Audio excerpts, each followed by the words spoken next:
جائز اور حق سمجھ کے کیا جائے، کیونکہ اس میں ندامت نہیں ہوتی، شرمندگی نہیں ہوتی، اظہار استغفار نہیں ہوتا، اس میں تو آپ بڑا حق سمجھ کے کر رہے ہوتے ہیں۔ تو گناہ کی سب سے خطرناک کیفیت یہ ہے کہ آپ حرام کو حلال کر دیں۔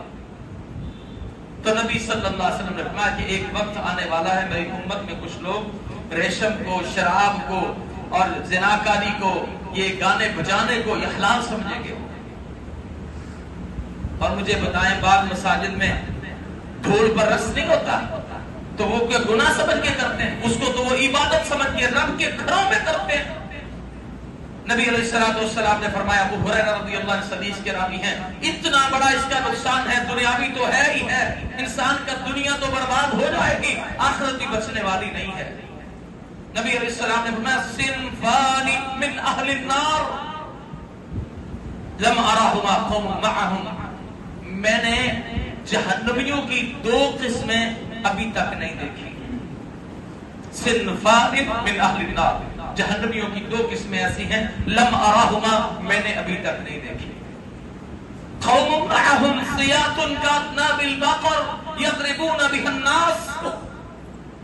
ان کے ہاتھوں میں بڑے بڑے بیلوں کی دموں کی طرح کوڑے ہوں گے،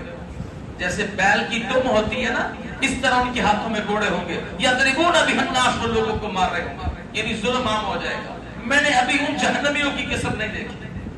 اور دوسرا ونساء، ایسی عورتیں کاسیات عاریات، وہ لباس پہنے ہوں گی لیکن ننگی ہوں گی، ممیلات مائلات، اور ان کے جذبات ایسے ہوں گے، خود بھی وہ غیر محرموں کی طرف برائی کے لیے مائل ہونے والی ہوں گی اور دوسروں کو بھی وہ مائل کر رہی ہوں گی، چلتی پھرتی وہ برائی کی دعوت ہوگی۔ امام الانبیاء علیہ السلام فرمایا، رؤوسہن کاسنمۃ البخت المائلہ، جیسے بختی اونٹ، یہ اونٹوں کی قسم ہے، اس کی کوہان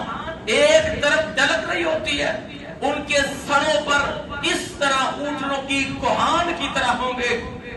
یہ جو کاسنمۃ البخت، رؤوسہن، ان کے سر جو ہیں وہ بختی اونٹوں کی کوہانوں کی طرح ایک طرف لٹک رہے ہوں گے۔ یہ کیا ہے؟ آپ نے آج ہماری بیٹیوں اور بچیوں کو نہیں دیکھا، وہ مصنوعی کپڑے سے جوڑا بنا کے جن کے بال نہیں بھی ہیں، اس کو بالکل سر پہ اونٹ کی کوہان کی طرح اٹھائے، حجاب میں بھی اور غیر حجاب بھی فیشن بن گیا ہے۔ نبی علیہ السلام نے فرمایا، میں نے ابھی وہ جہنم کے دو قسموں کے لوگوں کو نہیں دیکھا، ایک جو ظالم ہے جس کے ہاتھوں میں کوڑے ہوں گے بیل کی دموں کی طرح، لوگوں کو مارتے ہوں گے، دوسری وہ عورتیں جو لباس پہنتی ہیں لیکن اس کے باوجود ننگیاں ہیں اور سوچیں ایسی ہیں کہ خود بھی مائل ہوتی ہیں برائی کی طرف، دوسروں کو بھی برائی کی دعوت دیتی ہیں، اور سر ان کے سر اس طرح ہوں گے جیسے کاسنمۃ البخت المائلہ۔ ایک تو یہ کہا یہ جہنمیوں کی دو قسم، فرمایا لا يدخلن الجنہ، اور یاد رکھنا یہ جنت میں کبھی داخل نہیں ہوں گی، ولا یجدون ریحھا، جنت میں داخل ہونا تو دور کی بات ہے، یہ خوشبو تک نہیں پائیں گی۔ وَإِنَّ رِيحَهَا لَا يُوجَدُ مِن مَيْسَرَةٍ كَذَا وَكَذَا، اگرچہ جنت کی خوشبو کئی فاصلے سے آنا شروع ہو جاتی ہے۔ ہم دنیاوی نقصان تو کر رہے ہیں، اخروی نقصان کے بھی مستحق بن رہے ہیں۔ امام الانبیاء علیہ السلام نے فرمایا، عمران بن حسین رضی اللہ عنہ بیان کرتے ہیں، حدیث نمبر 2212 جامع الترمذی ہے، نبی علیہ السلام فرماتے ہیں، میری امت میں ایک وقت آنے والا ہے، فی ہذہ الامہ، اس امت میں کچھ لوگ ایسے ہوں گے، خسف و مسخ و قذف، ان کو زمین میں دنسا دیا جائے گا، ان کے چہروں کو بدل دیا جائے گا، ان پر آسمان سے پتھروں کی بارش ہوگی۔ فقال رجل من المسلمین یا رسول اللہ صلی اللہ علیہ وسلم ومتى ذاک، اللہ کے نبی کا صحابی بیان کرتا ہے، مسلمانوں کی جماعت میں سے ایک شخص اٹھا، کہا امام الانبیاء وہ کون ہوں گے؟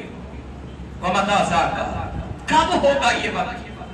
ما وَإِذَا ظَهَرَتِ الْقَيْنَاتُ وَالْمَعَازِفُ وَشُرِبَتِ الْخُمُرُ، اللہ کے رسول فرماتے ہیں جب گانے والیاں عام ہو جائیں گی، والمعازف، آلات موسیقی عام ہو جائیں گے، وشربت الخمر، اور شراب عام بھی جائے گی، اس وقت زمین میں درسنے کے لیے تیار ہو جانا، آسمان سے رحمت نہیں پتھروں کی بارش ہوگی، اور اس وقت یاد رکھنا تمہارے چہروں کو بدل دیا جائے گا۔ میرے محترم بھائیوں، آج تباہی کے جس دانے پر ہم کھڑے ہیں، اور جس اللہ کے عذاب کو دعوت دے رہے ہیں